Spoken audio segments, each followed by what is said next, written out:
Alhamdulillah Bapak dan Ibu di hadapan kita sudah hadir ya. Assalamualaikum Pak Jamil. Salam Kang Rubas. Masya Allah luar biasa. Gimana sehat Pak? Alhamdulillah sehat, tambah ganteng. Alhamdulillah Bapak dan Ibu di hadapan kita sudah hadir. Mohon maaf nih Pak, di Ciloto sedang mati lampu, jadi cahayanya seadanya sementara. Iya. Nah, terima kasih. Bapak dan Ibu, izin panitia semuanya untuk melanjutkan materi selanjutnya dalam kaitannya membangun tim efektif dalam pelayanan, ya, di mana tadi sudah saya sampaikan pengantarnya, dan sekarang adalah kita akan mendengarkan jelasan dari sumber kita hari ini, yaitu beliau adalah Pak Jamil Ajaini. Ini adalah guru saya, orang tua saya, yang salah satunya membuat saya seperti ini adalah ya, tahun 2016 saya ikut pelatihan Speak to Change tentang public speaking, dan tahun 2017 saya ikut terlibat dalam TBNC, ya, TBNC, dan training-training yang lainnya, termasuk kajian bulanan atau momen-momen tertentu saya belajar sama beliau. Nah, siapakah beliau? Yang jelas beliau adalah Pak Jamil Ajaini. Beliau adalah CEO dari Kubik Leadership, penulis buku leadership yang salah satu buku bestseller di Indonesia, dan beliau juga adalah founder dari Academy Trainer dengan sukses mulianya, dan beliau juga baru-baru ini menjadi salah satu founder dan co-owner Kampung Hening, ya. Nanti apakah Kubik Leadership, apa itu Academy Trainer, apa itu Kampung Hening, yang jelas Bapak dan Ibu bisa melihat di web, di sosial media, atau nanti beliau akan mengupas sedikit tentang siapakah beliau. Yang jelas tahun 2004 atau enggak 2010 masuk sebagai 5 besar trainer yang paling berpengaruh di Indonesia, ya. Yang jelas luar biasa untuk kehadirannya hari ini, Bapak dan Ibu, untuk menghadirkan beliau di sela kesibukannya, dan di dalam dalam tanda kutip, ya, beliau ini adalah masuk sebagai program kerjasama, program kemurahan hati, program kebaikan, ya, berbagi kebaikan kepada Kementerian Kesehatan, khususnya BPK Ciloto. Karena apa? Kalau dikaitkan dengan budgeting kita sebenarnya, mohon maaf. Sekali lagi terima kasih Pak Jamil atas waktunya, dan untuk waktu kurang lebih 1 jam dari sekarang berbagi, dan saya sampaikan bahwa di sini adalah para pimpinan pengawas di Kementerian Kesehatan, Pak Jamil, ada dari kampus instansi pendidikan kesehatan yang disebut dengan Poltekkes, ya, dari seluruh Indonesia, ada juga dari rumah sakit, ada dari kantor kesehatan pelabuhan yang pintu masuk karena kesehatan di Indonesia, baik itu pelabuhan udara maupun laut, ada juga dari unit program dari kantor pusat Kementerian Kesehatan. Nah, ini adalah para pejabat yang menduduki pimpinan sebagai pengawas. Jumlahnya 30 orang, dan untuk hari ini siap untuk mendengarkan ceramah dari Pak Jamil Ajaini. Kalau saya biasanya manggilnya Baben. Oke, silakan, waktu dan tempat disilahkan. Langsung ya Kang Rubas? Ya, langsung saja. Baik, Assalamualaikum warahmatullahi wabarakatuh. Waalaikumsalam warahmatullahi wabarakatuh. Allahumma shalli ala Muhammad wa ala Muhammad. Baik, terima kasih Kang Rubas diberi kesempatan untuk hadir di tempat ini. Kang TB, makasih juga ya. Sudah diberi kesempatan hadir di sini 1 jam ngobrol-ngobrol mungkin tepatnya ya. Dan saya diberikan tor yang panjang kali lebar oleh Kang Rubas sama Kang TB. Saya bilang waktu 1 jam ini nggak cukup kalau kemudian ini harus sampai semua gitu ya. Maka kemudian pada kesempatan kali ini izinkan saya akhirnya temanya saya kerucutkan nih ya Kang Rubas ya, menjadi bagaimana kita menghidupkan tim ya. Karena kalau membangun tim efektif itu Anda googling, wah itu banyak sekali artikelnya dan bagus-bagus gitu. Daripada saya mengulang sesuatu yang sudah ada di YouTube atau ada di Google gitu ya. Mending sesuatu yang baru yang itu juga selama ini powerful, bisa menghidupkan tim di beberapa perusahaan yang kami tangani. Jadi insya Allah nggak usah sibuk nyatet, kita seneng-seneng, kita enjoy di acara ini. Dan sebelum dimulai, izinkan memperkenalkan ringkas ya. Nama saya Jamil Azaini. Nanti kalau ketemu di jalan panggil saja Jamil. Tidak ada hubungan dengan Saiful Jamil. Apa namanya? Jamil itu artinya indah, cantik, tampan. Saya aktivitas utamanya sebenarnya sebagai seorang pebisnis, sebagai seorang pengusaha. Kalau berbagi ilmu ini hobi saya.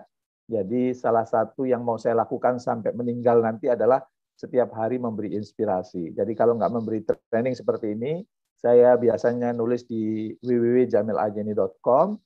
Kalau nggak nulis, biasanya saya buat video. Pokoknya setiap hari saya berkomitmen wajib menginspirasi.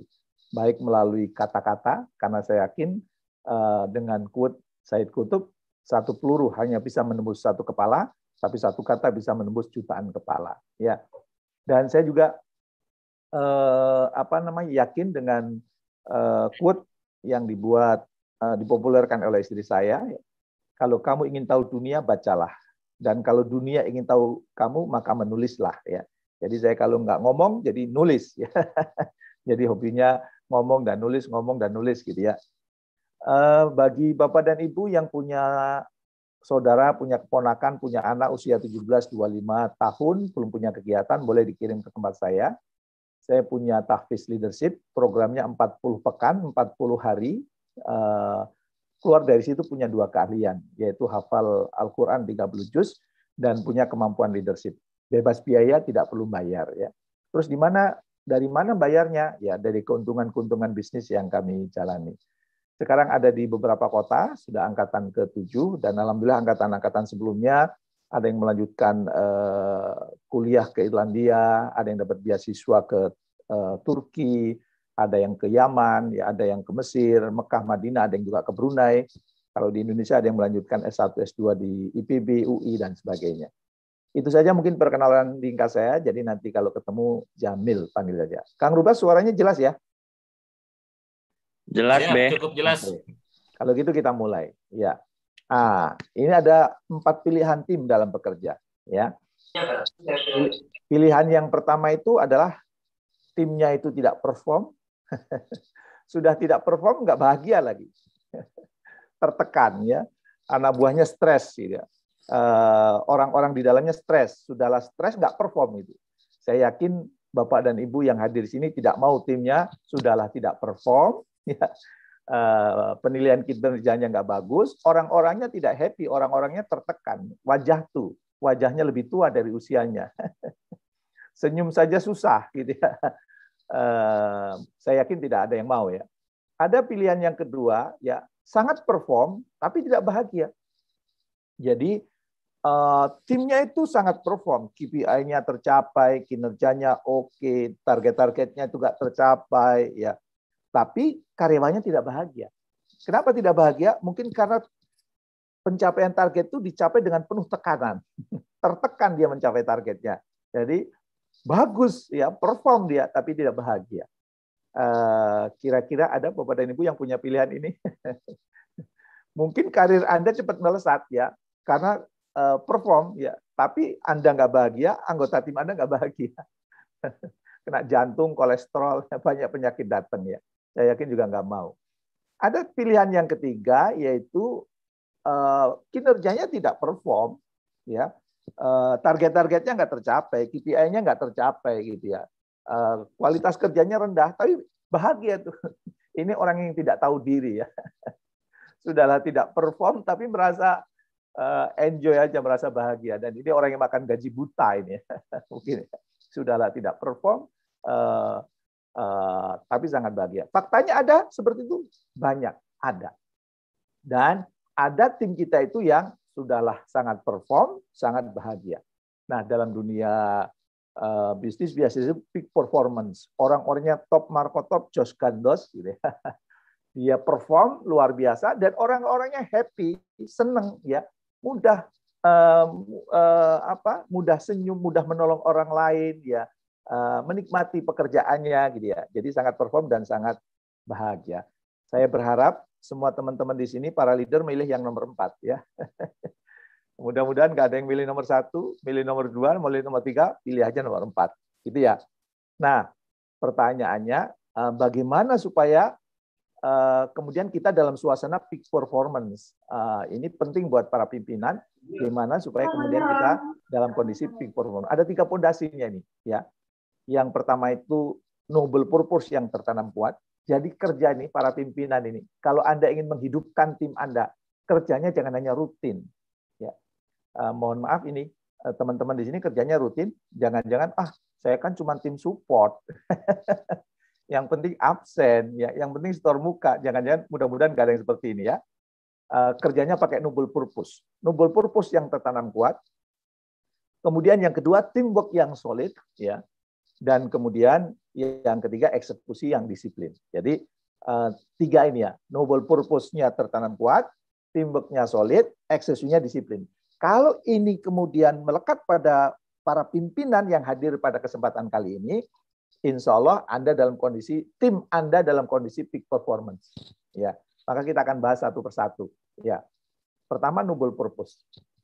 Apa sih noble purpose itu? Noble purpose itu adalah jawaban atas alasan paling mendasar atas keberadaan seseorang di dunia ini. Ya. Anda datang ke muka bumi ini untuk apa sih? Ya. Jadi kalau misalnya saya tanya ke Bu Yayu, lahir ke dunia itu untuk apa sih? Ya. Atau Bu Firlina, ya, Bu Firlina, lahir ke dunia itu untuk apa sih? Perlu punya jawaban, ya. Dan jawabannya itu mendasar, ya, karena jawaban paling mendasar atas pertanyaan untuk apa kita hidup di muka bumi ini. Kalau kata guru saya, kita ini ibaratnya adalah superhero. Semua orang yang terlahir di dunia itu superhero. Ya, maka superhero itu punya misi masing-masing. Kapten Amerika punya misi, ya. Iron Man punya misi, ya. Hulk punya misi. Kita juga sebenarnya superhero yang seyogyanya punya misi. Maka seyogyanya teman-teman di sini para pemimpin perlu menjawab, aku terlahir ke dunia untuk apa ya? Ya. Ketika ditanyakan kepada Pak Hairul lahir ke dunia untuk apa ya? Begitu ketemu jawabannya dan jawabannya sangat mendasar, itulah noble purpose. Ya. Kalau sudah menguat itu kemudian ditanya, bekerja di Kemenkes untuk apa ya? Ya. Saya yakin bukan hanya sekedar rutin, ya. Perlu ada jawaban mendasar supaya kita tidak termasuk yang dikatakan Profesor Hamka. Kalau hidup hanya sekedar hidup, kera di hutan juga hidup. Kalau kerja hanya sekedar kerja, kerbau di sawah juga kerja. Supaya kita tidak seperti kera, supaya kita tidak seperti kerbau, maka kita perlu bekerja dengan noble purpose. Maka wajar kalau kemudian Stephen Covey mengatakan, ya, dia mengatakan hidupmu adalah suatu misi, bukan suatu karir. Jadi kita bekerja itu adalah sebenarnya menuntaskan misi hidup kita. Karena kita itu diutus oleh Tuhan yang Maha Kuasa ke dunia, ada peran yang perlu kita mainkan. Maka kita perlu menemukan alasan paling mendasar atas keberadaan kita di muka bumi itu apa. Hidupmu adalah suatu misi, bukan suatu karir. Bukan sekarang eselon 4, nanti naik eselon 3, naik eselon 2, eselon, bukan. Di setiap eselon, di setiap tingkatan yang kita lalui itu adalah dalam rangka menuntaskan misi kita di muka bumi. Nah, kalau ketemu itu, enak tuh. Ya, kerjanya juga lebih enjoy. Maka, noble purpose itu adalah alasan yang sangat kuat, ya, dan mendasar. Untuk apa saya terlahir ke muka bumi? Untuk apa saya bekerja di Kemenkes? Ya. Kira-kira Kang Rubas, teman-teman di sini semua sudah punya jawaban belum kira-kira ya? Untuk apa saya terlahir ke bumi dan untuk apa saya bekerja di Kemenkes? Ya. Kalau itu belum ketemu, maka boleh jadi sering galau. Kalau itu belum ketemu, mudah gelisah. Maka perlu menemukan untuk apa saya terlahir ke muka bumi dan untuk apa saya bekerja di Kemenkes ini. Ya. Bukan hanya sekedar pekerjaan-pekerjaan rutin, bukan hanya sekedar mensupport kegiatan pelatihan atau training yang dilakukan di lembaga kita masing-masing. Untuk apa saya terlahir ke muka bumi? Untuk apa saya bekerja di Kemenkes? Begitu kita menemukan jawaban ini, maka kerja itu menjadi lebih enak, lebih enjoy. Kenapa? Karena orang yang bisa menemukan jawaban ini, ketika dia bekerja, dia tidak merasa sedang bekerja. Dia sedang menuntaskan misi. Dia sedang menjalankan peran di muka bumi ini. Maka, tolong renungkan baik-baik, untuk apa saya terlahir ke muka bumi, untuk apa saya bekerja di Kemenkes. Ya. Dan supaya Bapak dan Ibu semakin yakin pentingnya riset Noble Purpose ini, ya, ini ada riset yang dilakukan oleh PwC, dan mereka melakukan interview kepada para pemimpin-pemimpin hebat dunia, dan ternyata 79% pemimpin bisnis mengatakan bahwa Noble Purpose adalah inti dari kesuksesan bisnis. Noble Purpose adalah inti dari kesuksesan sebuah institusi. Begitu pemimpinnya punya Noble Purpose, tidak hanya sekedar mengejar karir, tidak hanya sekedar mengejar jabatan, ya, tapi ada misi yang mau dituntaskan. Ada program-program yang kemudian akan dirancang untuk kemudian membuat perubahan di muka bumi ini. Itu adalah inti dari kesuksesan. Tapi kalau kemudian pemimpinnya sing penting absen, yang penting sesuai job description, yang penting mengerjakan pekerjaan rutin, ya, tanpa menggunakan noble purpose, tanpa menemukan noble purpose-nya, maka saya yakin institusi semacam ini kinerjanya akan biasa-biasa saja. Ya, tidak akan terjadi lompatan-lompatan atau bahkan boleh jadi bisa kalah bersaing dengan yang lain. Riset yang lain juga mengatakan, ya, milenial yang paham noble purpose perusahaan, ya ini risetnya di perusahaan, ya, ternyata dia lebih mampu bertahan 5 kali lebih lama, ya. Jadi sekarang milenial itu kalau kerja katanya kurang lebih 2 tahun pindah gitu ya. Kalau dia tahu noble purpose-nya, dia akan lebih lama. Dan menariknya 91% konsumen siap berganti merek bila ada merek lain yang memiliki noble purpose yang lebih kuat. Ini saya menunjukkan riset ini untuk apa? Untuk meyakinkan kepada Bapak dan Ibu bahwa sekarang ini bekerja itu eranya noble purpose, ya. Saya bertemu dengan orang-orang hebat, Pak, boleh saya tahu apa sih inti kesuksesan saat ini? Apa sih yang kemudian menjadikan kita bisa hebat saat ini? Saya mayoritas menjawab, kalau kita memiliki noble purpose dalam hidup. Ya, begitu kita tidak memiliki noble purpose, ya kita akan menjadi mediocre, rata-rata orang, atau bahkan di bawah mediocre, di bawah rata-rata. Nah, maka Pak, gimana noble purpose yang baik itu? Noble purpose yang baik itu ketika kemudian dia bisa memenuhi aspek rasionalitas kita. Ngapain kerja di Kemenkes? Iyalah, wong utang saya belum lunas di Kemenkes. Ya. Saya harus ngangsur terus nih, ya tiap bulan. Maka saya perlu penghasilan bulanan rasional. Boleh punya itu? Boleh juga. Ya, apa namanya? Saya masih punya banyak tanggungan, jadi saya nggak bisa keluar sekarang dari Kemenkes. Jadi saya perlu menyuplai kebutuhan keluarga. Boleh, noble purpose itu boleh. Tapi noble purpose akan semakin kuat kalau kemudian tidak hanya rasional, tapi memenuhi aspek emosional. Kenapa Anda melakukan ini? Ya, saya ingin meninggalkan legacy di muka bumi. Saya ingin meninggalkan sesuatu di tempat saya bekerja. Saya ingin kemudian berkontribusi terhadap lembaga ini. Saya akan berkontribusi kepada Kemenkes dimanapun saya ditempatkan. Jadi logikanya begini, saya bercerita ya. Saya punya cerita ya. Jadi waktu itu saya dikontrak oleh Bank Mandiri untuk ngisi training di Solo. Sebelum ngisi training saya olahraga dulu, jogging. Ya. Begitu jogging ketemu orang nyapu, saya tanya, ngapain Mas? Nyapu. Sambil marah dia. Yang kedua saya tanya, ngapain Mas? Nyapu Mas, agak sopan. Yang ketiga itu nyapunya kayak sambil nari gitu. Maka kemudian saya tanya, sedang ngapain Mas? Apa jawabannya? Saya sedang mempersembahkan Piala Adipura untuk Solo. Gitu. Cara kerjanya beda. Sekarang kalau saya tanya kepada Bapak dan Ibu, kira-kira lagi ngapain Pak? Jawabannya kira-kira apa? Kerja. Gitu. Atau kerja Pak Jamil. Gitu. Atau yang ketiga, saya sedang menyiapkan legacy di Kemenkes. Saya sedang menyiapkan sesuatu yang sangat berarti di Kemenkes. Saya sedang meninggalkan sesuatu yang itu dikenang oleh generasi setelah saya. Atau saya sedang mempersembahkan sesuatu agar anak istri saya bangga dengan saya. Pasti beda itu. Ada alasan rasional, ada alasan emosional, dan akan semakin kuat kalau Bapak dan Ibu punya alasan spiritual. Sebagaimana Bapak dan Ibu susah menghalangi saya untuk berhenti memberikan inspirasi. Karena saya merasa saya terlahir ke dunia untuk menginspirasi. Ya. Mas Jamil lahir ke dunia untuk apa? Saya akan jawab, saya terlahir ke dunia untuk menginspirasi. Supaya kehidupan orang itu semakin sukses mulia. Ya, itu noble purpose saya. Secara rasional, insya Allah menjadi inspirator, bayarannya lumayan.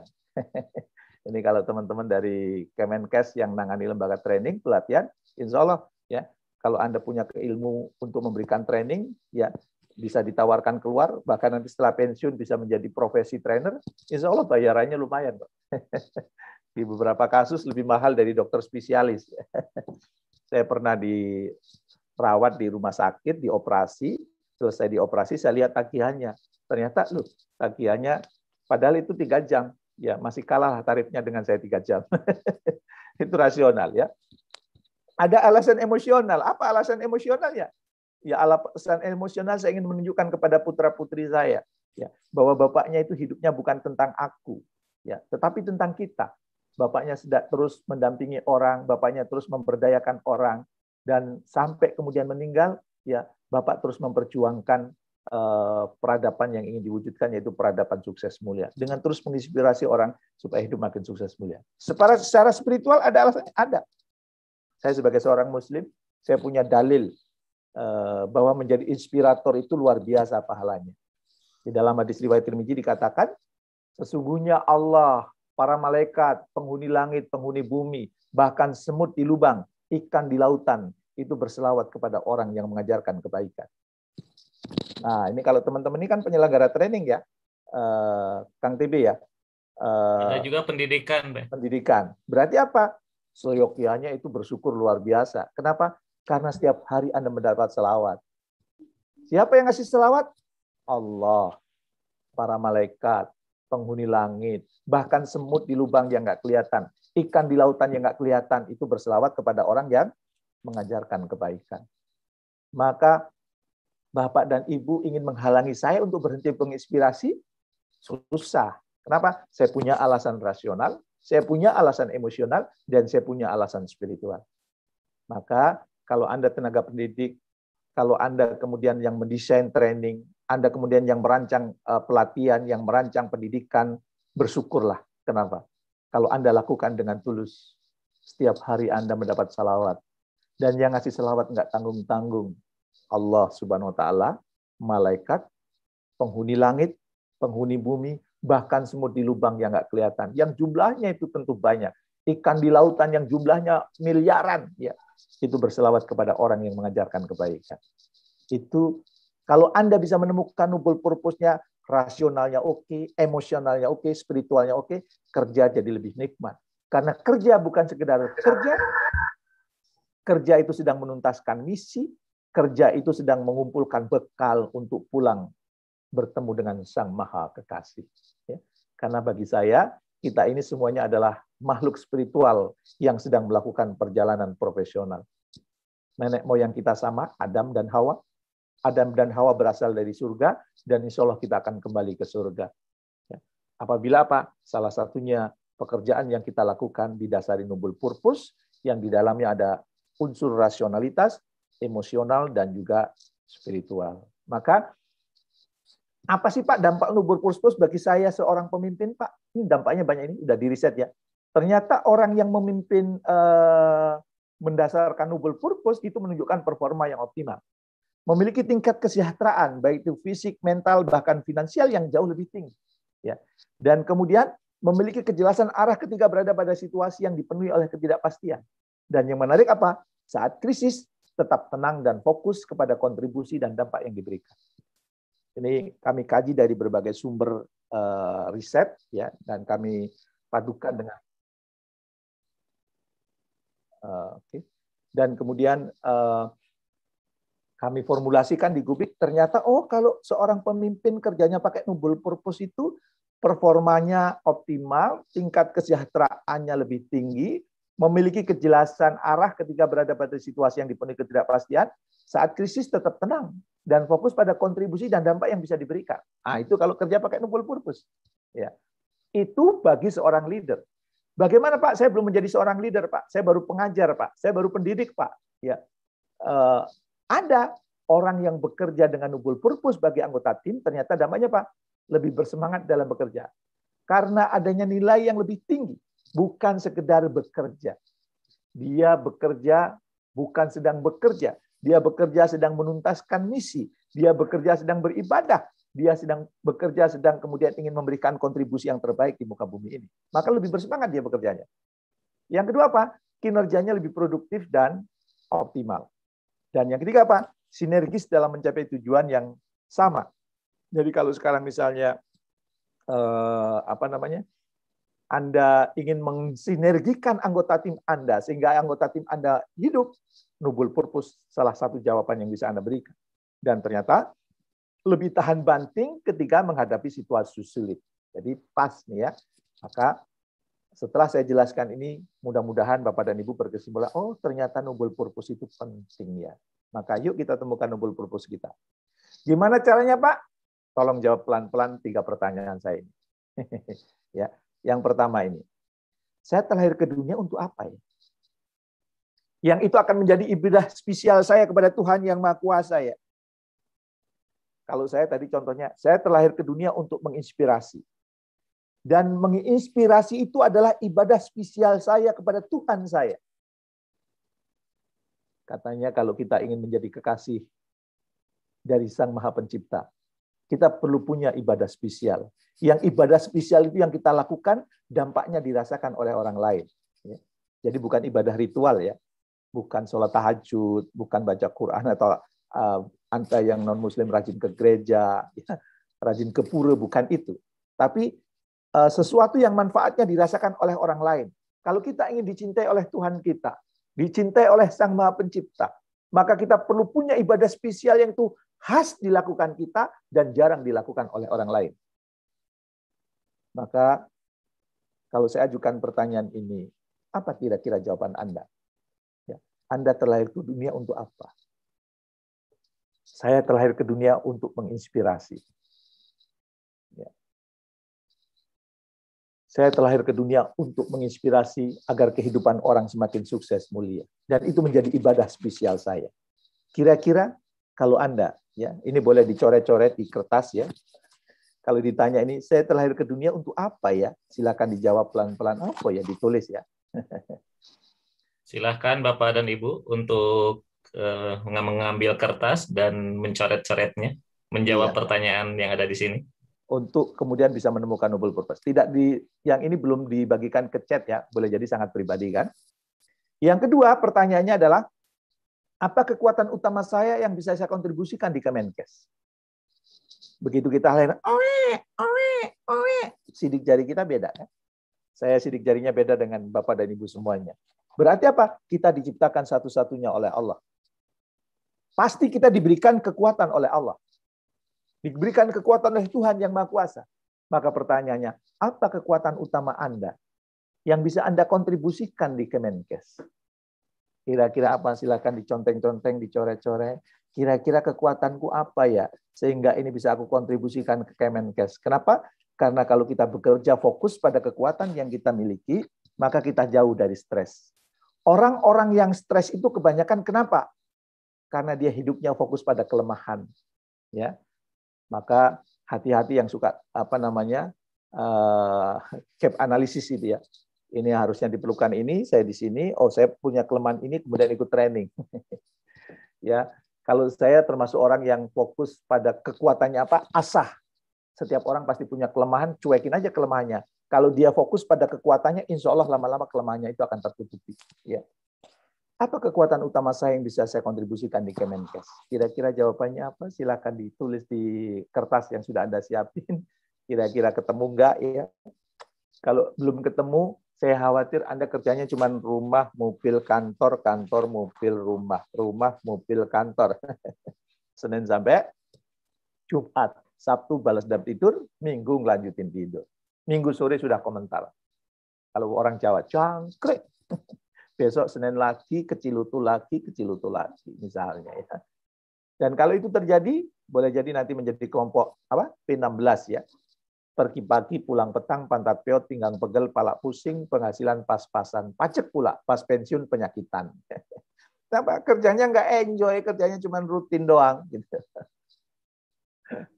Dan pertanyaan yang ketiga, renungan. Apa yang menjadi lebih baik atas kehadiran saya di Kemenkes? Kalau boleh saya tanya kepada Bapak dan Ibu, apa yang menjadi lebih baik atas kehadiran Anda di Kemenkes? Jangan sampai jawabannya, alah Pak, yang penting kerja Pak, saya ini bagian support Pak. Ngapain ngoyo-ngoyo Pak, PGPS, pinter goblok, penghasilan sama Pak. Kasihan orang semacam ini. Ya.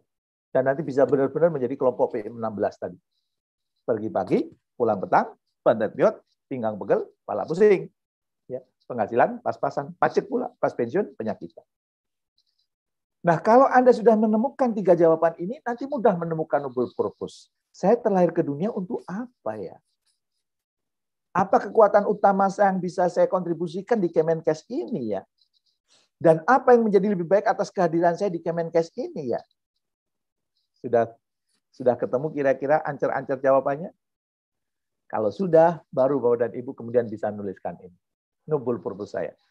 Saya terlahir ke dunia untuk apa, agar apa. Saya di Kemenkes ini untuk apa, agar apa. Nah, kalau yang ini, Kang Rubas, ya mungkin boleh di-sharing ya, terutama yang kedua ya. Saya di Kemenkes ini untuk apa, agar apa gitu. Baik. Ya, silakan. Saya ingin lihat jawabannya kira-kira Bapak dan Ibu di Kemenkes untuk apa, ya, agar apa. Baik, silahkan Bapak dan Ibu untuk menjawab pertanyaan ini, dan apabila ada yang sudah selesai, mau sharing, mohon memberi reaction. Langsung di chat aja, Kang. Oh ya, langsung di chat juga boleh, silahkan. Ya, karena waktunya terbatas, mungkin anak di chat ya. Oh, di chat saja, jadi sharingnya di chat saja bagi yang sudah selesai menjawab. Yang paling penting adalah saya di Kemenkes untuk apa, agar Kemenkes lebih apa. Boleh di-sharing di chat, Bapak dan Ibu. Mulai dari sekarang, silakan. Ya, waktunya mungkin sekitar 2 menit aja kan? Untuk nulis.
Makasih Pak Jufri.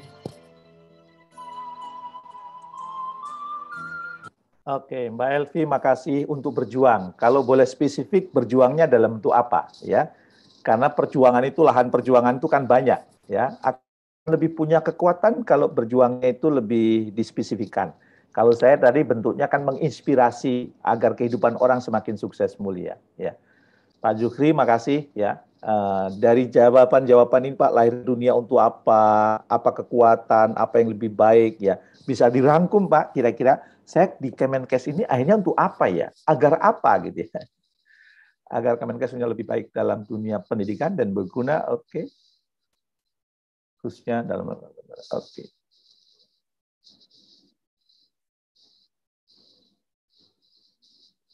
Oke. Nah, ini. Saya di Kemenkes untuk meningkatkan kualitas pelatihan agar SDM Kemenkes berkualitas. Nah, ini pas nih. Oh, ini Kang TB ya. Oke.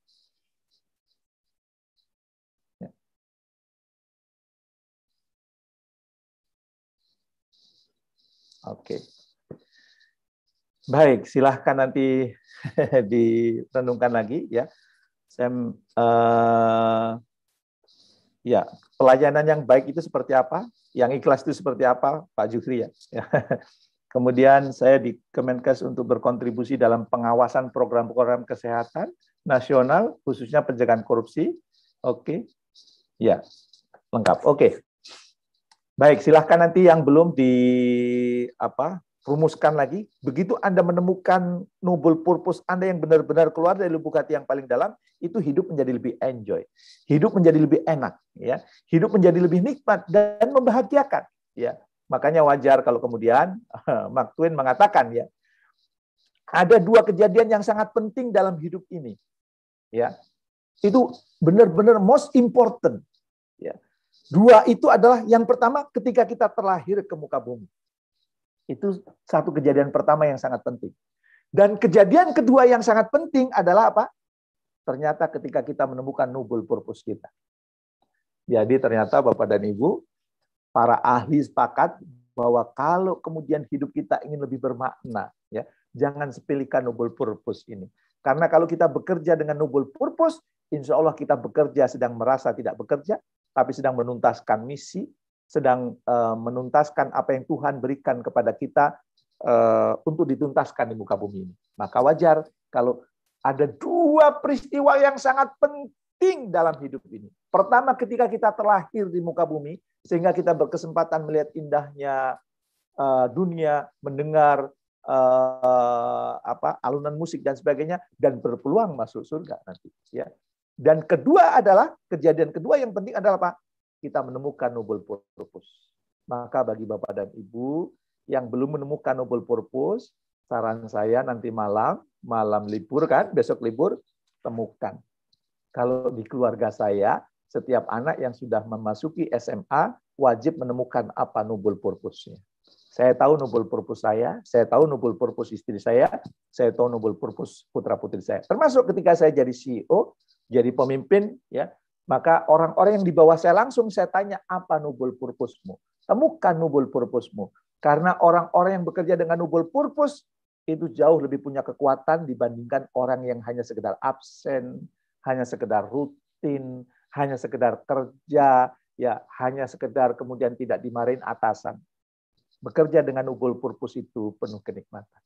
Jadi silahkan Anda temukan apa noble purpose hidup Anda. Ya, kerangkanya sudah saya berikan. Jadi silahkan nanti Anda renungkan kembali. Kira-kira apa noble purpose-ku ya? Begitu Anda menemukan itu, saya yakin hidup Anda jauh lebih baik. Saya yakin hidup Anda jauh lebih happy. Saya yakin ketika Anda bekerja jauh lebih menikmati pekerjaan-pekerjaan itu. Kalau noble purpose Anda temukan dari lubuk hati yang paling dalam. Dan Bapak dan Ibu, saya menemukan noble purpose saya usia saya 36 tahun. Jadi sudah agak tua ya, agak terlambat ya. Dan sejak 36 tahun hingga sekarang, saya merasakan hidup yang luar biasa. Hidup yang dipenuhi kenikmatan, hidup yang dipenuhi kebahagiaan, hidup yang dipenuhi tantangan-tantangan yang menarik, yang ketika kita menuntaskan tantangan itu dengan perasaan happy. Ya, itu yang pertama.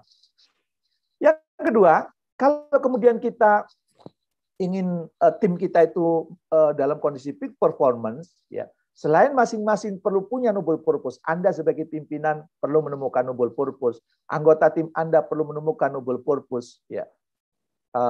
Maka Anda perlu memiliki teamwork yang solid. Ya. Oke, saya tanya ini. 1 tambah 1 sama dengan berapa? 2. Kata ini tebak-tebakan anak saya ya. Pak, 1 tambah 1 berapa? 2. Ya, itu mana SD juga tahu. Kalau gitu 1 tambah 1, 11. Nah. Ya, itu mana SMP juga tahu. Kalau gitu Bapak nggak tahu deh. Bapak nggak tahu 1 tambah 1 selain 2 dan 11? Enggak. Benar. Nyerah. 1 tambah 1, 27, Pak. Loh, kok bisa begitu, Nak? Bapak kalau sholat sendirian pahalanya berapa? 1. Kalau berdua, 27. Berarti 1 tambah 1 berapa, Pak? 27. Langsung saya peluk. Nak, kamu pinter, Nak. Itu turunan, Nak. Langsung dia lepaskan pelukannya. Iya, turunan Mama. Enggak mau turunan bapaknya. Nah, ini pertanda apa? Berarti kalau kita berkolaborasi, kalau kita menjadi tim yang solid itu 1 tambah 1 nggak 2. Bisa 27 berlipat-lipat. Ya, makanya wajar nih ya. Kalau kemudian saya tanya Mas Nadim nih waktu ketemu. Mas, kunci keberhasilan Gojek itu apa sih? Waktu itu masih 5 triliun ya. Ini luar biasa ya. Saya ketemu beliau itu 2015. Itu masih 5 triliun valuasinya. Sekarang tahun 2021, 6 tahun. Ya. Begitu dia merger sama Tokopedia, menjadi GoTo, ya, valuasinya sudah di atas 500 triliun. 6 tahun dari 5 triliun menjadi 500 triliun lebih. Ketika saya tanya, apa kunci keberhasilan Gojek, Mas? Apa jawabannya? Kolaborasi, Pak. Maksudnya gimana? Saya tidak punya tukang ojek, tapi saya berkolaborasi dengan jutaan tukang ojek. Muncul Gojek. Ya, saya tidak punya restoran, tapi saya berkolaborasi dengan ratusan ribu restoran seluruh Indonesia. Yang muncul GoFood. Saya tidak punya tukang pijet, ya, tapi berkolaborasi dengan para tukang pijet. Muncul GoMassage. Anda yang hobinya ke salon sekarang nggak perlu ke salon, takut ketemu bencong, cukup Google. Nanti petugas salonnya datang, bencong juga. Anda yang hobinya ngirim barang, nggak perlu ke kantor pos, nggak perlu ke JNI, GoSend. Anda yang hobinya pindah-pindah kontrakan, nggak perlu cari call diesel, mobil bak terbuka, mobil truk, cukup GoBox. Nanti datang tuh mobil. Anda yang belum punya website, belum punya blog, bisa pesen GoBlog. Enggak ya, enggak ya. Ini terakhir dari saya. Nah, ternyata kunci keberhasilan Gojek adalah kolaborasi. Siapa yang berkolaborasi bisa 1 tambah 1, 27. Kalau tim Anda solid, maka hasilnya jauh lebih baik dibandingkan yang lain. Saya sering menggunakan ilustrasi ini. Ya, Kang TB mungkin sudah familiar ini ya. Sekarang sudah tidak ada Superman dalam sebuah institusi. Makanya kita perlu kontribusi. Adanya apa? Super team. Superman sudah mati. Makanya kalau ada orang, jagoan, Superman. Superman sudah mati, bro. Ketinggalan zaman. Sekarang eranya era super team. Ya. Film tuh jagoannya banyak sekarang. Nggak bisa sendirian. Di Kemenkes kalau mau hebat, jagoannya banyak. Jangan hanya sendirian. Ya. Maka saya sering menggunakan ilustrasi ini. Oke, kereta tercepat di Indonesia apa? Argo Lawu. Argo Bromo. Jakarta Surabaya ditempuh berapa lama? Jakarta Surabaya ditempuh kurang lebih rata-rata 10 jam. Kereta ini bisa jalan karena ada apanya? Karena lokomotif. Ada lokomotifnya. Kalau lokomotifnya rusak, keretanya jalan nggak? Tidak. Tidak. Itulah pemimpin super. Semuanya tergantung sama dia. Nih, hebat nih. Ya, makanya kalau di sini ada yang nih hebat nih. Di sini nih ya, di Ciloto ini tergantung saya. Kalau nggak ada saya berantakan. Langsung teriakin, Argo Lawu. Ya. Oh, ini di sini training nggak jalan nih kalau nggak ada saya nih. Semuanya tergantung saya. Argo Lawu. Tahun 2012 saya pergi ke Jepang ya. Diundang Duta Besar Indonesia untuk Jepang waktu itu Pak Lutfi ya, untuk keliling ke Jepang isi training. Saya naik kereta yang jarak tempuhnya sama Jakarta Surabaya, tapi tidak 10 jam, cuma 2 jam. Karena saya naik Shinkansen. Pertanyaan saya, lokomotifnya ada di mana ini? Tiap gerbong. Tiap gerbong. Berarti apa? Kalau kita mau cepat di era sekarang, berarti apa? Ciptakan orang-orang hebat di setiap gerbong. Atau bisa pemimpin itu melahirkan pemimpin. Ya. Nah, pertanyaan saya, sekarang ini Anda sebagai seorang pemimpin lebih ke Argo Lawu atau Shinkansen? Merasa hebat sendiri atau membangun tim? Atau Anda menciptakan orang-orang hebat di tempat Anda? Kira-kira sebagian besar di Kemenkes ini modelnya Argo Lawu atau Shinkansen? Boleh dijawab di chat, saya ingin tahu. Kira-kira Argo Panse lebih banyak apa? Argo apa? Argo Panse. Apa itu? Argo Gabungan. Iya ya. Oke, Argo Panse ya, istilah baru itu. Nah, oke. Kira-kira menurut Anda kepemimpinan di Kemenkes ini lebih cenderung ke Argolawu atau Shinkansen? Boleh dong saya menuju Shinkansen. Oke, ini jawaban yang aman ya. Oke, menuju Shinkansen ada lagi? Ya, silakan Bapak dan Ibu, jujur aja, jawab aja. Nggak apa-apa, ini nggak mempengaruhi kinerja, nggak mempengaruhi penilaian kok. Kita sedang berkaca diri. Kira-kira lebih banyak Shinkansen. Oh, Argolawu, oke. Masih ada yang Argolawu, Pak. Oke. Middle, oke. Shinkanlawu. Shinkanlawu. Cerdas. Argolawu Express. Iya. Oke ya, Argolawu, Pak. Oke. Makassar ya. Sebagian Argolawu, sebagian Shinkansen. Masih ada Argolawu, tapi ada yang menuju Shinkansen. Oke. Ya. Peralihan dari Argolawu ke Shinkansen. Oke, ya berarti ada pertumbuhan lah ya. Mudah-mudahan yang Argolawu segera tobat ya. Dunia sudah berubah. Kalau nggak berubah kita punah. Modern Argolawu Indonesia ada aja nih Pak Zulfikar. Oke ya. Baik. Nah pertanyaannya ya gimana Pak supaya kemudian kita super tim Pak? Ya. Kalau saya pelajari berbagai literatur dan saya sepakat dengan ini, ternyata supaya kita menjadi super team ya, menjadi Shinkansen itu kuncinya dua. Satu, abundant mentality. Jadi kita perlu mendidik anggota tim kita itu abundant mentality. Ya, abundant mentality itu apa? Abundant mentality itu mental yang berkelimpahan, bukan orang yang transaksional. Ya, bantu saya dong. Wani piro. Wah, itu bukan abundant mentality, tapi scarcity mentality. Ya, tangannya di bawah, bukan tangan di atas. Kalau kita mau menjadi super team, tangan kita di atas. Maka sebagai seorang pemimpin, kita perlu mengajarkan abundant mentality. Mental yang berkelimpahan. Hobinya menolong orang, hobinya mensupport orang, hobinya mendukung orang, ya, hobinya mengembangkan orang, termasuk hobinya neraktir orang.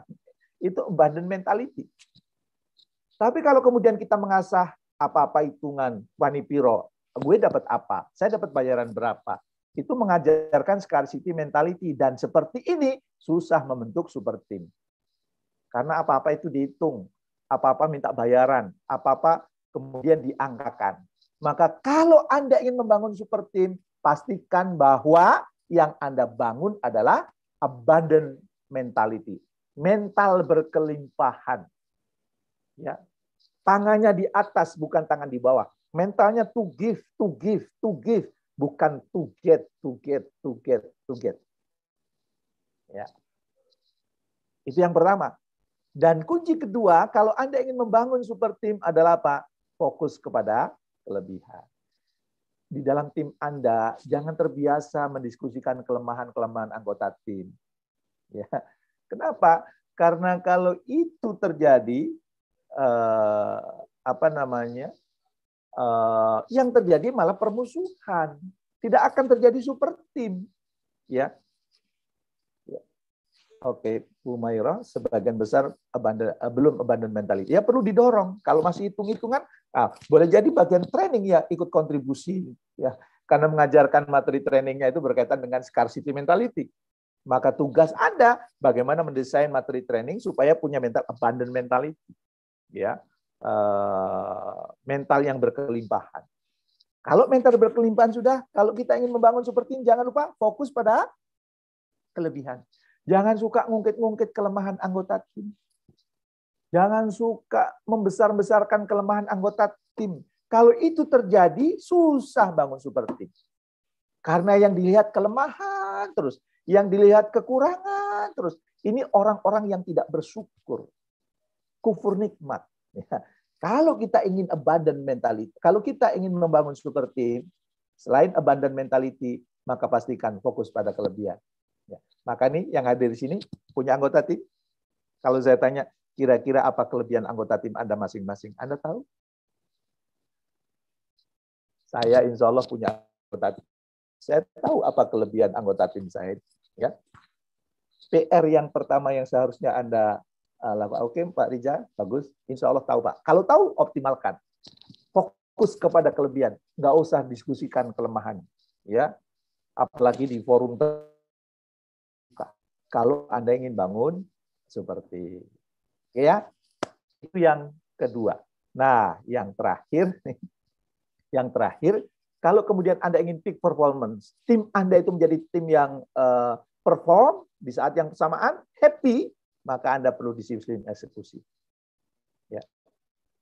Penyebab utama dari gagalnya adalah karena lemahnya eksekusi. Dan menariknya apa? Kenapa sih eksekusi sering gagal? Karena eksekusinya jarang. Eksekusi terjadi diawali dari segala sesuatu yang terukur. Kalau nggak terukur, susah eksekusinya. Ya. Kenapa? Hanya yang terukur yang bisa diatur. Maka saya ingin kasih contoh kepada Bapak dan Ibu. Kalau kemudian Bapak dan Ibu di sini ada yang sekarang berat badannya tinggi, overweight gitu. Kemudian Anda punya komitmen, saya ingin menurunkan berat badan, itu komitmen Anda. Kira-kira berat badannya turun nggak? Saya ingin menurunkan berat badan, kira-kira berat badannya turun nggak? Tidak. Kemungkinan besar enggak ya.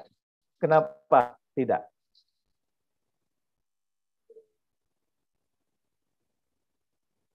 Karena targetnya tidak terukur. Maka kalau Anda membuat target di dalam tim, pastikan itu terukur. Rumusnya dari X menjadi Y pada Z. Misalnya, berat badan saya akan turun dari 84 kilo menjadi 74 kilo pada 9 Agustus 2021. Saya pernah melakukan ini. Saya pernah berat badannya itu 84 kilo. 84 kilo. Saya ingin turun menjadi 74, ya mendekati ideal gitu. Saya maka buat target dari berat badan saya turun dari 84 kilo menjadi 74 kilo pada 9 Agustus 2020 tahun lalu ya. Itu pas ulang tahun saya. Nah, begitu juga Anda perlu buat target terukur dari X menjadi Y pada Z. Misalnya apa? Ini kan pada di dunia pembelajaran ya. Sekarang dunia belajar sudah berubah. Kalau Anda nggak berubah, kurikulumnya itu saja, membosankan, kasihan peserta didiknya. Maka perlu ada inovasi program, misalnya ya, inovasi program tumbuh, ya, dari hanya 1 menjadi 3 inovasi program pada tanggal 30 Juli 2021 misalnya. Jangan sampai kalau Anda jabatannya manajer, tapi cuma melakukan pekerjaan rutin tanpa ada inovasi. Hati-hati, bisa makan gaji buta tuh. Ya. Maka saran saya, dunia yang sekarang berubah perlu diimbangi dunia pembelajaran yang terus berubah.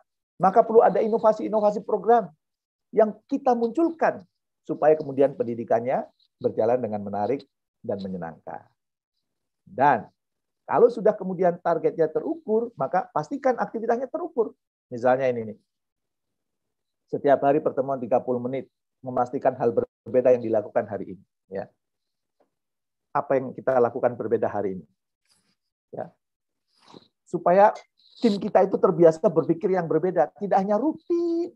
Kasihan kalau anggota tim kita itu kerjanya rutin, itu sumber ketidakbahagiaan. Nggak ada sesuatu yang baru. Hanya rutin menjalankan job description. Nggak ada kreativitas. Berarti apa? Kita menciptakan robot-robot dalam bentuk manusia. Jangan sampai anggota kita itu sebenarnya robot hanya wujudnya manusia. Kenapa? Karena cuma rutin, nggak ada inovasinya. Maka pastikan setiap hari misalnya nih, ada pertemuan 30 menit setiap hari memastikan hal berbeda yang dilakukan. Kira-kira kamu coba hal berbeda apa yang kamu lakukan hari ini? 1 saja. Kamu apa? Kamu apa? Besok lagi pertemuan, oke, hal berbeda kemarin yang dilakukan, gimana hasilnya? Sudah ditanya, oke, hal berbeda apa yang mau kamu lakukan hari ini? Terus ditanya, maka kemudian orang itu akan terbiasa dinamis otaknya, dinamis. Akhirnya apa? Dunia pembelajaran jadi hidup nggak monoton, ya, tapi bervariasi. Dan mungkin Anda perlu diskusi Disney model setiap 2 pekan sekali, ya. Kapan Anda menjadi dreamer? Dreamer itu kira-kira seandainya sumber daya di Kemenkes tidak terbatas, kira-kira program apa yang mau Anda gulirkan? Itu dreamer. Begitu kemudian sudah dreamer, supaya tidak mengawang-awang, munculkan realis. Gimana kira-kira realisasinya di Kemenkes? Kemudian munculkan tukang kritik. Kira-kira apa yang menyebabkan program itu bisa gagal dan sebagainya. Itu kalau forum diskusi itu dilakukan, saya yakin model-model inovasi baru pembelajaran di Kemenkes akan muncul. Jadi Penting eksekusi itu karena ini quote dari saya, diskusi tidak akan mengubah kinerjamu. Yang mengubah kinerjamu adalah eksekusi yang sejalan dengan hasil diskusi. Percuma kebanyakan diskusi tanpa eksekusi. Ibarat anak muda, gue yang pacaran, dia yang lamaran. Ya, kenapa? Karena terlalu banyak diskusinya tapi nggak ada eksekusi. Ya, maka penting untuk kemudian apa yang sudah Anda rencanakan dieksekusi. Diskusi tidak akan mengubah kinerjamu, yang mengubah kinerjamu adalah eksekusi yang sejalan dengan hasil diskusi. Kira-kira itu bahan diskusi kesempatan kali ini, Kang Rubas. Kalau kita ingin tim kita itu hidup, ya, dan cirinya hidup apa? Peak performance, maka pastikan noble purpose yang tertanam kuat di dalam anggota tim Anda, dan kemudian teamwork yang solid, ya, yang fokus pada abundant mentality, dan kemudian fokus pada kekuatan, ya. Dan yang berikutnya eksekusinya disiplin, dimulai dari segala sesuatu yang terukur, targetnya terukur, aktivitasnya juga terukur. Mudah-mudahan bahan diskusi ini bisa menyegarkan Bapak dan Ibu. Terima kasih, saya kembalikan kepada Kang Rubas. Assalamualaikum warahmatullahi wabarakatuh. Waalaikumsalam warahmatullahi wabarakatuh. Luar biasa inspirasinya hari ini. Terima kasih Pak Jamil yang telah menyampaikan materi tentang bagaimana pentingnya menghidupkan tim, ya. Sekali lagi bagaimana pentingnya menghidupkan tim, dan alhamdulillah sesuai dengan apa tadi yang disampaikan oleh beliau tentang noble purpose, salah satunya adalah menginspirasi. Dan memang terbukti hari ini kita terinspirasi, sangat menginspirasi bagi kita semua, para pemimpin pengawas di Kementerian Kesehatan, baik di Poltekkes, di rumah sakit, di KKP, di unit program, dan yang lainnya. Apakah ada sesi diskusi sebentar, Pak Jamil? Boleh. Silakan. Oke, baik Bapak dan Ibu, saya buka kesempatan untuk diskusi dengan Pak Jamil, silahkan. Atau mungkin Pak Kang TB. Di chat udah ada satu, Kang. Boleh, baik. Di chat sudah ada satu, Pak, dari Pak Jukri ya, Pak Kang TB nih ya? Atau ada dua nih? Oke. Nah, ini yang pertama, Pak, ini ada bagaimana cara fokus pada kelebihan namun tetap bisa memperbaiki kelemahan agar semua tetap tertib. Jadi bagaimana cara fokus pada kelebihan katanya untuk mengetahui kelebihan. Yang kedua, bagaimana cara menginspirasi dan memotivasi, karena mungkin seorang seorang pemimpin pengawas harus mampu juga menginspirasi dan memotivasi dari pegawainya. Saya jawab satu-satu ya. Ada dua, Pak. Kalau saya menggunakan hukum Pareto, Pak. Ibu Humairah, ya. Yaitu apa? 80% energi saya fokuskan untuk mengembangkan kelebihan saya.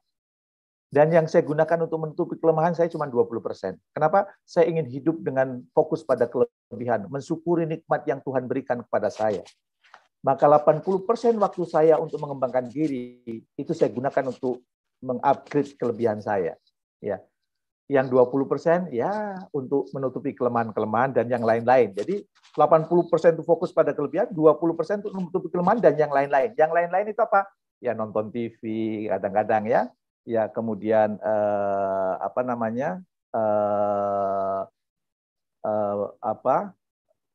olahraga itu saya kontribusinya 20%. Saya setiap hari olahraga ya, paling nggak 30 menit gitu ya. Jadi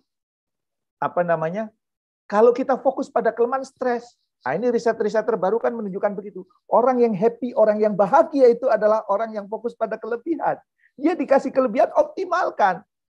Terus, nggak apa-apa. Ada dong untuk menutupi kelemahan, tapi jangan terlalu fokus pada kelemahan. Ya, karena kalau kita fokus pada kelebihan, selalu menang. Saya sering ngasih contoh. Coba Bapak dan Ibu sekarang pegang pulpen sama kertas, ada kertas. Coba sekarang mohon dengan segala hormat tuliskan nama Anda dan tanda tangan di kertas itu. Oke, bisa? Ya. Sekarang pulpennya pindah ke tangan kiri. Kalau Anda yang kidal berarti pindah ke tangan kanan. Tuliskan nama Anda dan buat tanda tangan di situ.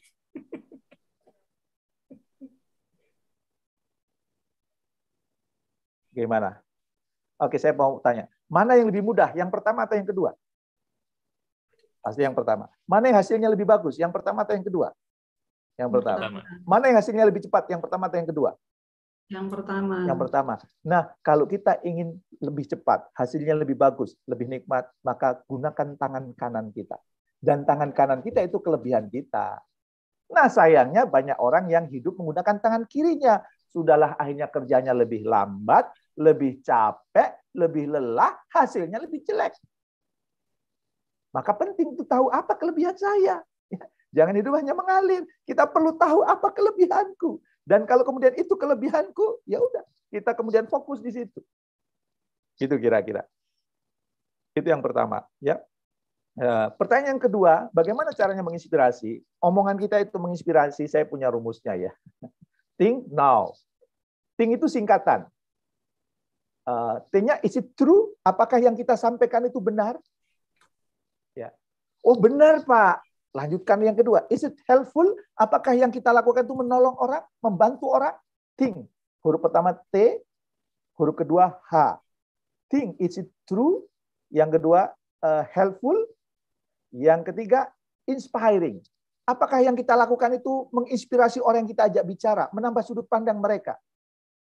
Dan kemudian N, necessary. Apakah yang kita sampaikan dibutuhkan oleh mereka? Dan kemudian huruf terakhir apa? K. K, kind. Apakah ketika kita menyampaikan itu tulus atau modus? Kalau kemudian komunikasinya kita tulus, bukan modus, insya Allah itu komunikasinya bisa menginspirasi. Think. T-nya apa? True. True. Hanya Helpful. helpful. I-nya Inspiration. inspiring. Inspiring. N-nya Necessary. necessary. Dibutuhkan atau tidak. K-nya kind. K-nya itu apa?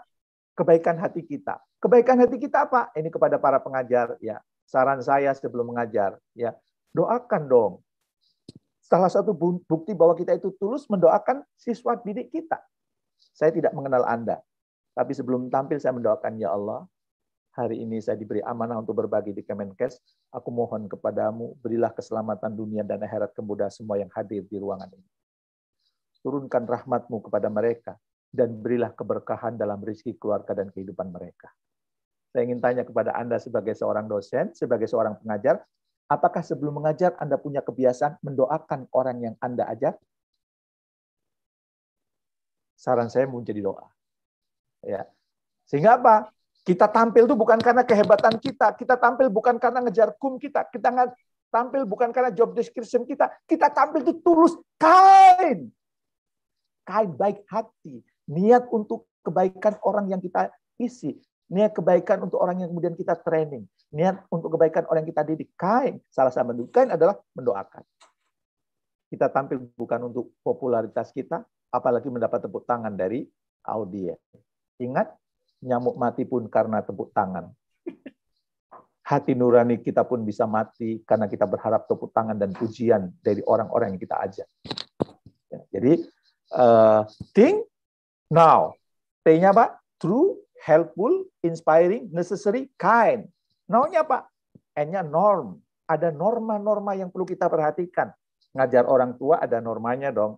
Ngajar anak milenial ada tata caranya dong, norma-norma yang kemudian berlaku. Bagi Anda yang milenial, ngajar orang tua ada normanya dong. Kemudian O-nya apa? Option. Biasakan menawarkan berbagai opsi, berbagai pilihan. Tidak mendikte anggota tim, tidak mendikte orang yang mendengarkan kita. Berikan beberapa option. Dan yang ketiga, win commitment. Ya. Orang-orang yang mendengarkan win, kita juga win. Ya.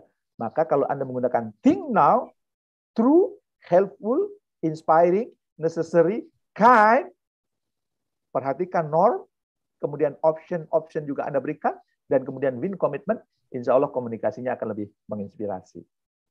Itu kira-kira, Kang Rubas. Baik, luar biasa. Keren. Jadi tadi ringkasannya untuk Bu Humaira, fokus pada kelebihan, dan untuk Pak Jukri, think now, bagaimana menginspirasi dan memotivasi, disesuaikan dengan tupoksi kita di instansi masing-masing. Sebenarnya ada nih 2 chat lagi. Boleh. Kalau waktunya belum habis. Terakhir ya Bapak dan Ibu, karena mungkin waktu dari Pak Jamil terbatas juga, ini ada 2 chat dari Bu Erni dan Bu Vera ya. Yang pertama adalah bagaimana membangun tim yang efektif selama di dalam tim itu sendiri sudah terjadi konflik katanya. Nah, bagaimana cara membangunnya kalau udah ada konflik. Yang kedua, tips mengelola tim yang salah satu anggota tidak komit. Mungkin ini agak nyambung ya, tidak komit dan terjadi konflik. Silahkan. Oke. Terima kasih. Biasanya konflik di dalam tim itu karena tadi itu ya, mentalnya sudah bukan mental abundance, tapi scarcity, inginnya dihormati, inginnya dihargai, inginnya kemudian dimuliakan. Begitu tidak diapresiasi, tidak dimuliakan, kemudian muncul pertentangan itu. Jadi saran saya kalau ditanya apa, ya tumbuhkan mental abundant mentality. Kita itu to give, bukan to get.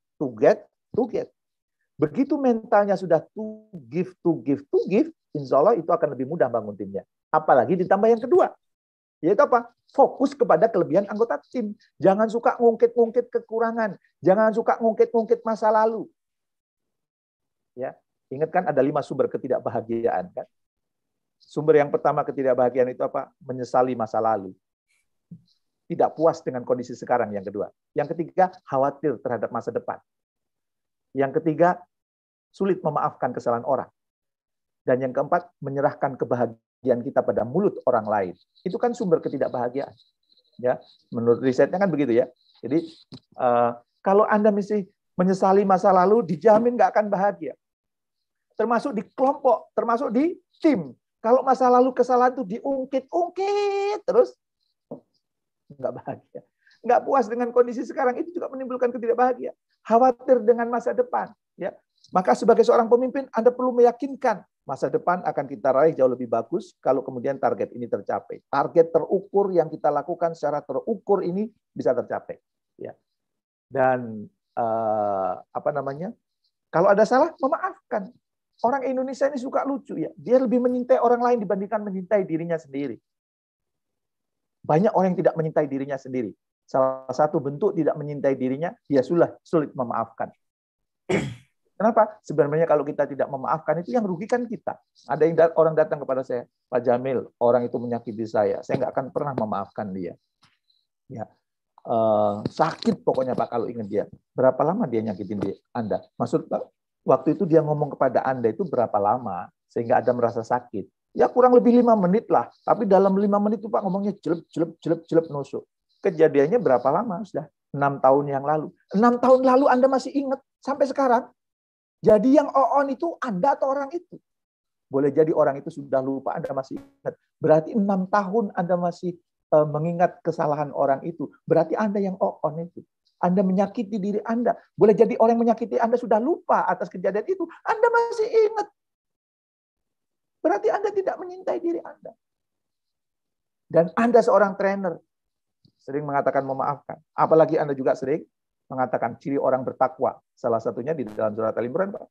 Memaafkan kesalahan orang lain. Masa nggak mau maafin kesalahan orang lain? Nah, kalau budaya memaafkan kesalahan itu tumbuh, sudah hidup itu dinikmati, enjoy. Nggak ada manusia yang sempurna. Tapi kalau hobinya mengungkit-ungkit kelemahan, ya mengungkit masa lalu, dan kemudian sulit memaafkan, ya, dan kemudian mentalnya scarcity mentality, susah untuk dibangun. Jadi kalau ditanya bagaimana caranya tadi itu, ya tadi kalau timnya mau solid, timnya mau menjadi super tim, tumbuhkan mental abundant mentality dan fokus pada kelebihan. Ya. Jangan suka ngungkit-ngungkit kelemahan. Ya. Setiap orang punya kelemahan.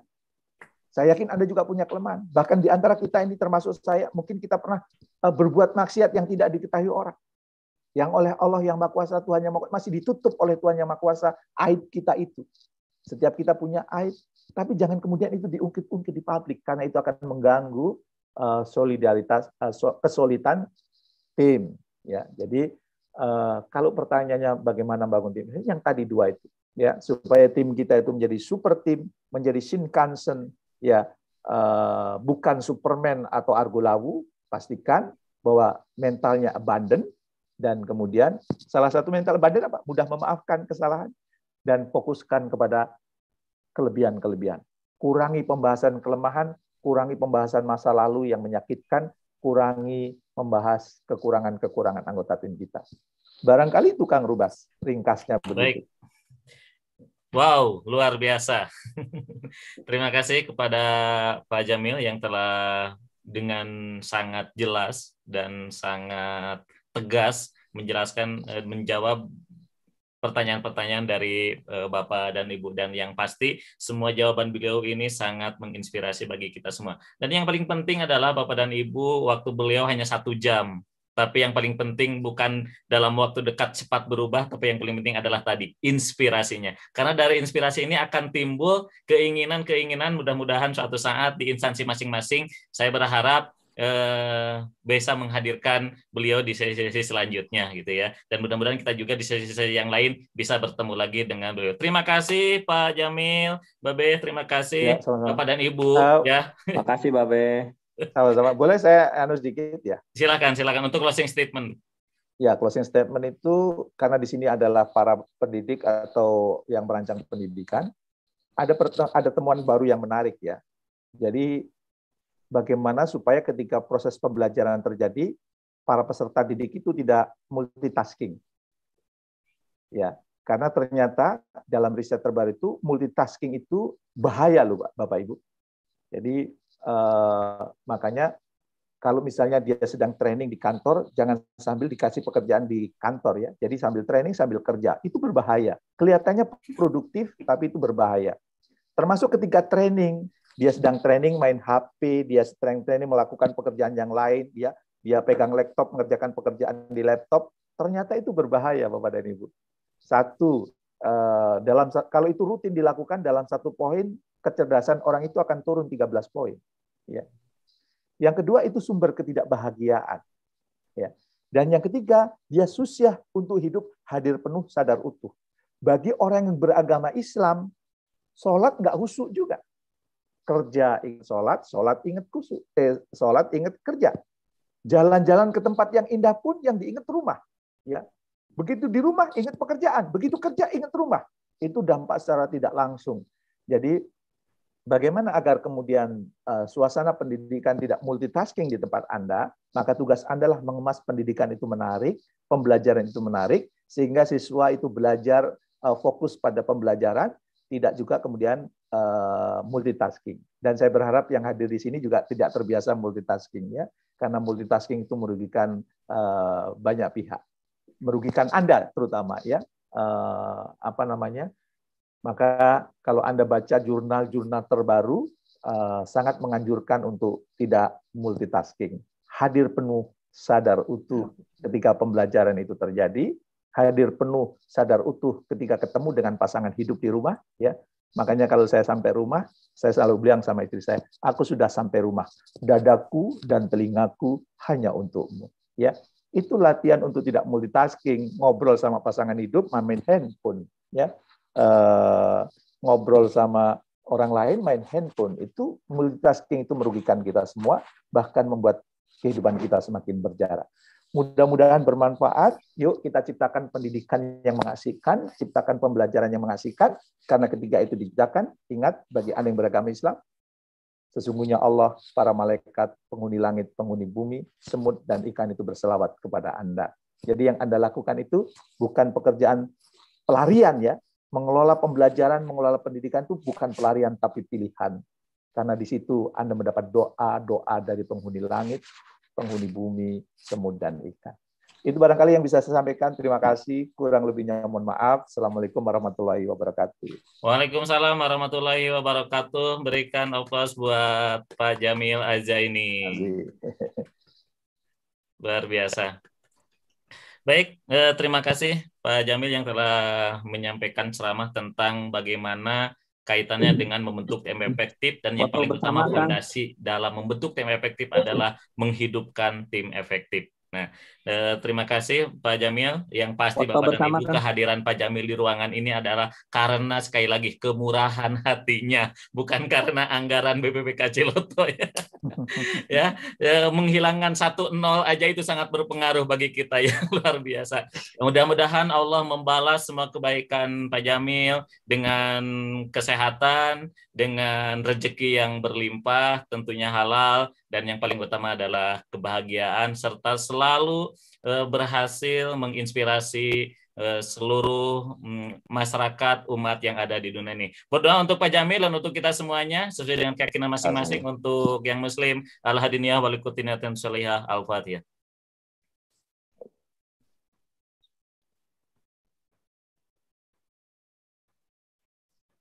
Subhanakallahumma wa bihamdika asyhadu an la ilaha illa anta astaghfiruka wa atubu ilaik. Bapak dan Ibu, mohon Mbak Be.